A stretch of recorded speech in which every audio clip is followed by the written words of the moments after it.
वो जंग हमने लड़ी नहीं जो हारी है।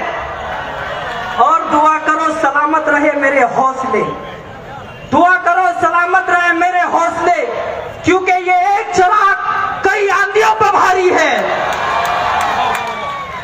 उसकी आवाज मानी जाएगी। इसलिए मेरे और आपके पुरखों ने, मेरे और आपके अजदाद ने, मेरे और आपके बाप दादा ने सदियों से दीगर पार्टियों के साथ कांग्रेस को अपना उम्मीदवार बनाया और पूरा उसके साथ तन मन धन सब कुछ कुर्बान किया और कांग्रेस पर भरोसा किया। लेकिन कांग्रेस ने हमारे साथ हमेशा बेवफाई की, हमेशा हमें धोखा दिया और हमेशा हमारा इस्तेमाल किया। कांग्रेस को हमने झोलियां भर भर कर लौट दिया, सब कुछ कुर्बान किया, लेकिन कांग्रेस ने तोहफे में क्या दिया मैं खुले मन से बोल नहीं सकता। तोहफे में गुजरात दिया, तोहफे में बाबरी मस्जिद दी, तोहफे में मदरसों की शहादत दी, तोहफे में मस्जिदों की शहादत दी, तोहफे में जगह जगह नौजवानों को शहीद किया गया। तोहफे के अंदर कांग्रेस ने हमें यह दिया कि हमारी माँ और बहनों की चौराहे के ऊपर इस्मत दरी की गई। तोहफे में दिया गया कि मुसलमानों को आपस में डिवाइड कर दिया गया, बांट दिया गया। दोस्तों और साथियों, तकरीबन 75 साल से हम कांग्रेस पर भरोसा करते हुए आए। कांग्रेस को हमने उम्मीदवार बनाया, कामयाब बनाया और ये कांग्रेस समझती थी ये लोग मजबूर हैं, जाएंगे कहां, लेकिन अल्लाह का एहसान है आज हम मजबूर नहीं हैं। आज हम एक ताकतवर कौम बन चुके हैं। हमारे पास एक लीडर है जो हर मैदान में, हर बहास पर, हर जगह शेर की तरह ललकारता है, चाहे वो पार्लियामेंट हो, लोकसभा हो, विधानसभा हो, हर जगह बैरिस्टर असदुद्दीन ओवैसी साहब की आवाज बुलंदी है।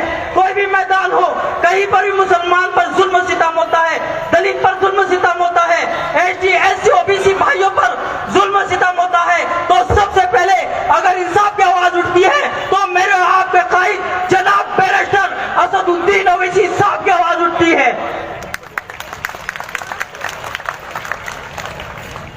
दोस्तों और साथियों, अपने हुकूक हासिल करने के लिए तादाद का होना जरूरी नहीं है, तादाद का होना जरूरी नहीं है, गैरतमंद होना जरूरी है, गैरतमंद होना जरूरी है।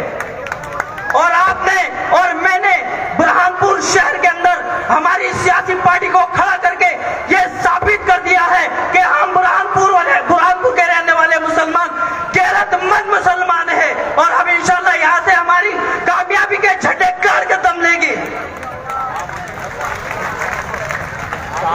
और यहाँ के तमामी मजलिस इत्तेहादुल मुस्लिमीन के जिम्मेदारान हजरात आप हजरात के सामने गुफ्तगू करेंगे और पैगाम पहुंचाएंगे।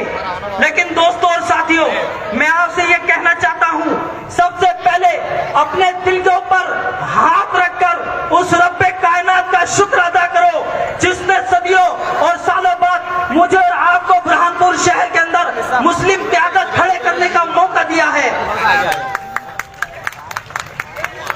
ये बहुत अल्लाह की तरफ से प्यारा चांस मिला है कि हम अपनी क़यादत को मजबूत करें, क्योंकि इस बुरहानपुर के अंदर हमारे वोट कम से कम 1,28,000-35,000 वोट है। इतनी बड़ी तादाद वाले शहर के अंदर कांग्रेस ने हमें टिकट नहीं दिया, कांग्रेस ने हमें उम्मीदवार नहीं बनाया। फिर जब हमने अपना कायद खड़े किया, अपना बेबाक सिपाही आपके सफों में खड़े किया और अपनी आवाज को खड़ा किया, तो ये कांग्रेस के बुज़दिल नेता हम पर इल्जाम लगाते हैं और कहते हैं ये बीजेपी के एजेंट है। याद रखो मुसलमानों, ये हिंदुस्तान के अंदर जो होता चला आया है, जब भी मुसलमानों की क़यादत खड़ी हुई है उन्होंने हमें कभी एजेंट, कभी हम पर इल्जाम कर लगा कर गिरा दिया। वो ये चाहते हैं कि मुसलमानों की पॉलिटिकल वॉइस न हो, मुसलमान का कोई लीडर न हो, इसलिए तरह तरह के इल्जाम लगाए जाते हैं ताकि मुसलमान आपस में बिखर जाए, खत्म हो जाए और उनकी आवाज ना बने। हम पर इल्जाम लगाया जा रहा है 3 करोड़ में बिक गए, 4 करोड़ में बिक गए। अच्छा जरा आप ये बताएं, मैं और आप किसके गुलाम हैं? मैं और आप मदीए कायनात हजरत मोहम्मद रसूलुल्लाह सल्लल्लाहु अलैहि वसल्लम के गुलाम है और दुनिया की कोई ताकत नहीं है, किसी के बाप में ये ताकत नहीं है कि मदीना का सल्लल्लाहु अलैहि वसल्लम के गुलाम को कोई कीमत में खरीद सके।